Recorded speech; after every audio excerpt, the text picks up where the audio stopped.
Berjumpa lagi dalam permenungan kita edisi Selasa 20 September 2022, pekan biasa ke-25.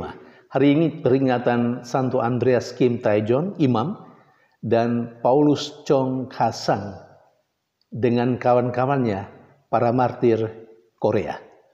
Bacaan-bacaan liturgi hari ini, bacaan yang pertama dari kitab Amsal bab 21 ayat 1 sampai 6, ayat 10 sampai 13, dan bacaan Injil dari Injil Lukas bab 8 ayat 19 sampai 21.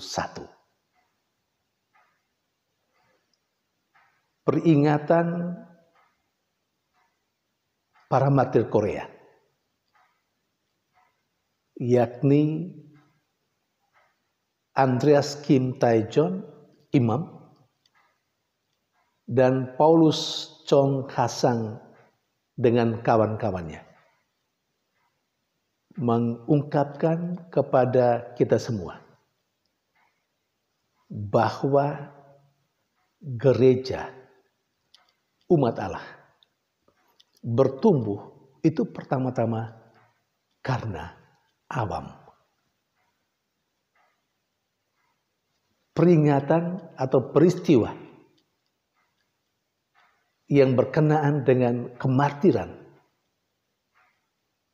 orang-orang Korea, Andreas Kim Tae-jon, Imam, dan Paulus Chong Ha-sang dengan kawan-kawannya, itu terjadi pada abad yang ke-16. Tetapi darah para martir ini telah menumbuhkan, telah menjadi semangat dan kekuatan untuk kehidupan umat Allah, gereja di Korea sampai hari ini. Saudari dan saudara yang terkasih, kalau kita melihat umat yang percaya kepada Kristus, itu lebih banyak kaum awamnya daripada para imam atau kaum religius. Karena itu, sekali lagi belajar dari kemartiran orang-orang Korea, secara khusus Andreas Kim Tae-jon, Imam, dan Paulus Chong Ha-sang dengan kawan-kawannya mengingatkan kita bahwa gereja bertumbuh justru kalau awam itu aktif. Awam rela mati dan mau menjadi martir. Gereja yang hidup dan dinamis adalah gereja yang awamnya hidup dan dinamis. Sebaliknya, gereja yang mati itu karena memang kebanyakan kaum awamnya tidak bergerak,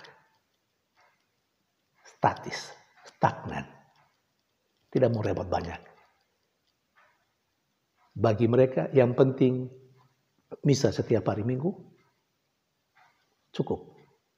Doa Rosario pada bulan Maria dan pada bulan Rosario Mei dan Oktober sudah cukup. Tidak. Sebagai orang yang percaya kepada Kristus, semua itu perlu. Tetapi mesti melangkah lebih jauh.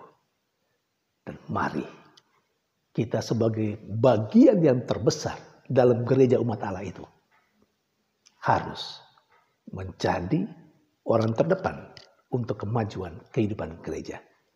Tentu di bawah bimbingan hierarki para imam, para uskup, dan kaum religius. Saudara dan saudara terkasih, jikalau kita adalah umat awam yang mati dalam tanda petik, mari kita terinspirasi dari kemartiran orang-orang Korea hari ini, terutama kaum awamnya.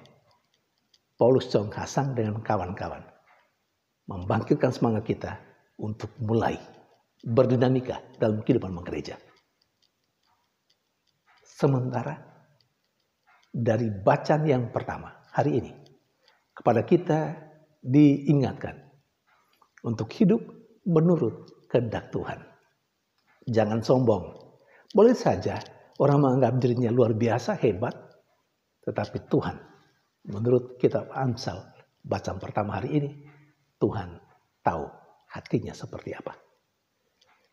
Juga melalui bacaan pertama hari ini, kita diajak untuk melakukan kebenaran dan keadilan.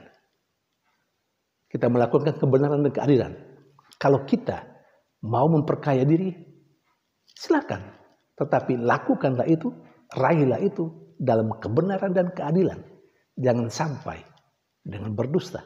Jangan sampai orang lain menjadi korban dari sikap kita yang mau meraih harta kekayaan dengan mematikan orang lain, dengan menyengsarakan orang lain.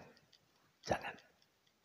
Dan dalam bacaan Injil hari ini, Yesus mengingatkan kita bahwa kita semua adalah saudara-saudarinya, adalah ibunya, kalau kita melakukan kehendak Allah.